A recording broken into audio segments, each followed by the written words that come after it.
ഷുഹദാ എന്ന് പറയും റോഡിന്റെ പേര്. റസൂല് വിളിച്ച പേരാട്ടോ. ശരിക്കും ഷുഹദാ രക്തസാക്ഷികളുടെ സാധാരണയല്ല.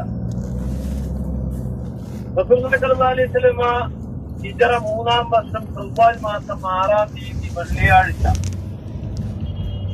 അസർ നമസ്കാരത്തിന് ശേഷം മദീനയിൽ പുറപ്പെട്ടു വന്നു. എന്തിനാ പുറപ്പെട്ടാമോ? ഉഹദിന്റെ താഴ്വരയിലേക്ക് ശത്രുക്കൾ മക്കയിൽ നിന്ന് പുറപ്പെട്ടിട്ട് ഉഹദിന്റെ താഴ്വരയിൽ നിലയുറപ്പിച്ചിട്ടുണ്ട് എന്ന് പ്രവാചകൻ വിവരം കിട്ടിയതിന്റെ അടിസ്ഥാനത്തിൽ റസൂല് 1000-ഓളം വരുന്ന സൈന്യവുമായി നടന്നു വന്ന വഴിയാണ്.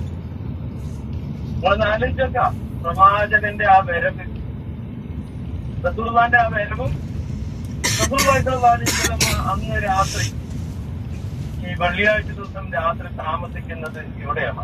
വന്നുകൊണ്ട് കേട്ടോ. അപ്പൊ ഈ കാണുന്ന ഇടത് ഭാഗത്ത് കാണുന്ന ഈ പരന്നു കിടക്കുന്ന സ്ഥലം ഉണ്ടല്ലോ, ഈ സ്ഥലത്ത് 2 കുപ്പകളുള്ള ചെറിയ പള്ളി കണ്ടില്ലേ?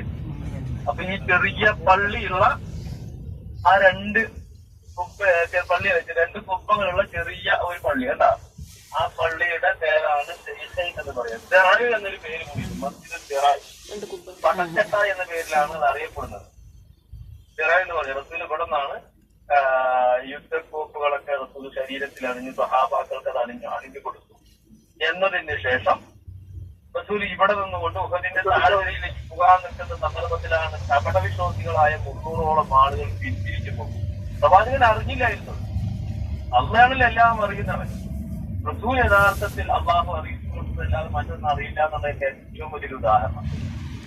അപ്പൊ ഇവിടെ നിന്നുകൊണ്ട് എത്ര പേരാ പോയത്? 300-ഓളം പേര്. അബ്ദുല്ലാഹി ഉബയ്യ് ബിൻ സുലൈം കപടവിശ്വാസിയുടെ നേതാവ് എന്നറിയപ്പെടുന്ന ഒരാളാണ്. അപ്പൊ അദ്ദേഹത്തിന്റെ നേതൃത്വത്തിൽ 300-ഓളം പേര് പിന്തിരിഞ്ഞ് പോയതിനു ശേഷം ബാക്കി 700-ഓളം ആളുകളുമായി റസൂല് ഈ വഴിയിലൂടെ നടന്നു പോകണം. അതാ ഉഹദ് മല കാണണം. ഫ്രണ്ടിൽ കണ്ടില്ലേ? ആ വഴിക്ക് പോവുക. ഈ കാണുന്നൊരു പള്ളി കണ്ടോ? മസ്ജിദുൽ ബനി ഹാരിസ എന്ന പേരിൽ അറിയപ്പെടുന്ന പള്ളിയാണ്. നിങ്ങളുടെ ഈ ബനി ഹാരിസ എന്ന് പറയുമ്പോ ഉഹദ് പർവ്വതത്തിനോട് ചേർന്ന് ഒരു ഗോത്രം വന്ന് താമസിച്ചിരുന്നു. ബനി ഹാരിസ ഗോത്രക്കാര് മദീന പള്ളിയിൽ നിന്ന് ഞങ്ങൾ അകലെ ഒരു 3-4 കിലോമീറ്റർ ദൂരം അവര് താമസിച്ചൊരു പ്രദേശമാണ്. ഈ ഇടത് ഭാഗത്ത് കാണുന്ന പള്ളി നിൽക്കുന്നുണ്ടല്ലോ, അവിടെ മസ്ജിദ് ബനി ഹാരിസ എന്നൊരു പള്ളി ഉണ്ടായിരുന്നു. റസൂലുള്ളാഹി സ്വല്ലല്ലാഹു അലൈഹി വസല്ലം തങ്ങൾ ഉഹദ് യുദ്ധത്തിൽ മരണപ്പെട്ടു എന്നൊരു കിംവദന്തി ശത്രുക്കൾ പറഞ്ഞു വരത്തിയ സന്ദർഭത്തിൽ ഇവിടെ നിന്നുകൊണ്ട് ഒരു സഹാബ വനിത പ്രവാചകനെ അന്വേഷിച്ചുകൊണ്ട് ഉഹദിന്റെ ഋണാങ്കളത്തിലേക്ക് ഓടുന്നത്.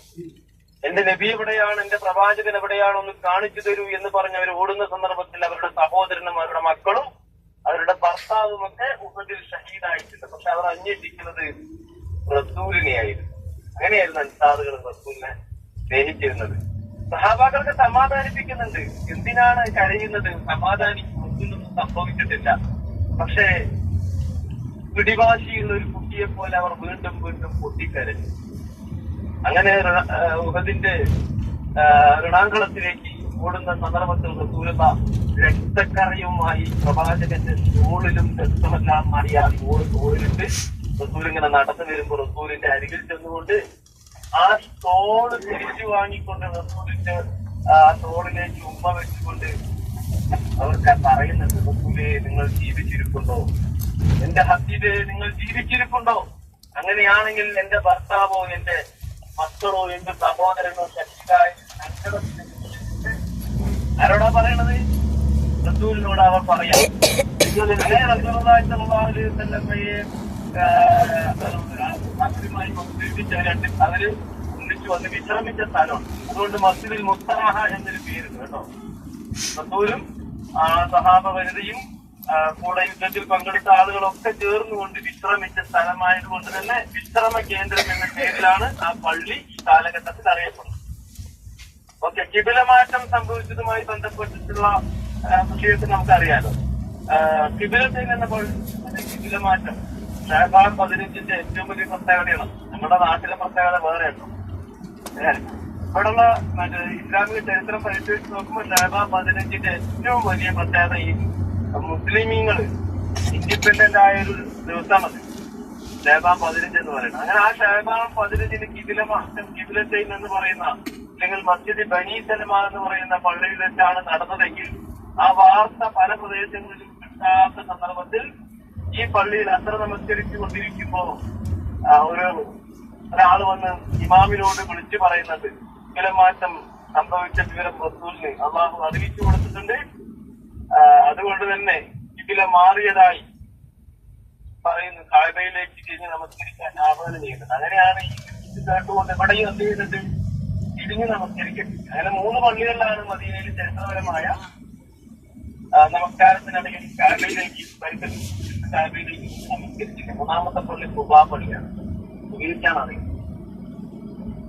ഓക്കെ, ഇനി ഇതാ ഈ കാണുന്ന നമ്മളുടെ മുൻഭാഗത്ത് കാണുന്ന വലിയ പർവ്വതമാണ് ഉഹദ് പർവ്വതം. 8 കിലോമീറ്റർ നീളമാണ്, ചില ഭാഗങ്ങളിൽ 2-2.5 കിലോമീറ്ററോളം വീതിയുണ്ട്. അല്ലാഹുവിന്റെ പ്രവാചകൻ ഈ പർവ്വതത്തെ നോക്കിക്കൊണ്ട് സഹാബാക്കളോട് പറഞ്ഞു,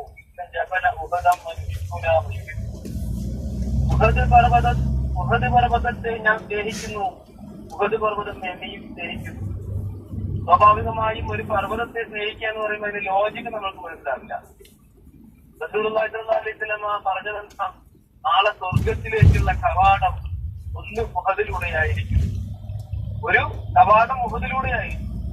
അതുകൊണ്ട് റസൂലുള്ളാഹി സ്വല്ലല്ലാഹു അലൈഹി വസല്ലം ഉഹദ് പർവ്വതത്തെ വല്ലാതെ ഇഷ്ടപ്പെടുകയാണ്. സ്വർഗത്തിലെ കാഴ്ചയാണ് നമ്മുടെ മുമ്പിൽ ചേർന്ന് നിൽക്കുന്നത്. ഇടത് ഭാഗത്ത് കാണുന്ന ഒരു കുന്ന് കണ്ടോ, കണ്ടില്ലേ? ആളുകൾക്ക് കയറിച്ചത് കണ്ടില്ലേ?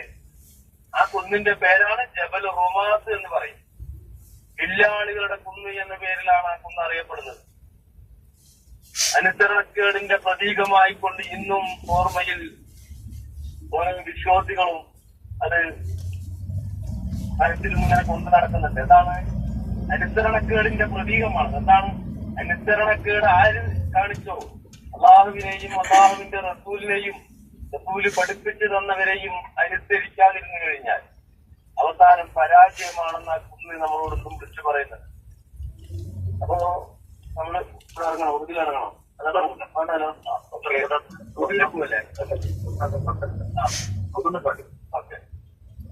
നമ്മൾ നേരത്തെ കുറച്ച് എക്സൈറ്റില്ലേ, അഥവാ നിങ്ങൾ തിരിഞ്ഞു പോയി പറഞ്ഞ കേട്ടിട്ടാം. അവിടെ നിന്നാണ് 2 കുട്ടികൾ മത്സരിച്ചല്ലോ യുദ്ധത്തിൽ പങ്കെടുക്കാൻ വേണ്ടിയിട്ട്. അത് ആ സംഭവം നടക്കുന്നതും അതേപോലെ തന്നെ റസൂലുള്ളാഹി സ്വല്ലല്ലാഹു അലൈഹി വസല്ലമയുടെ അടുക്കൽ വന്ന് ത്വൽഹത്ത് റളിയല്ലാഹു സഅദ് പോലുള്ള സഹാബിമാരുണ്ട്. സഅദ് റളിയല്ലാഹുവും അബ്ദുല്ലാഹി ഇബ്നു ജഹ്ഷ് റളിയല്ലാഹുവും അവിടെ വെച്ചാണ് ഒരു പ്രാർത്ഥന നടത്തുന്നത്.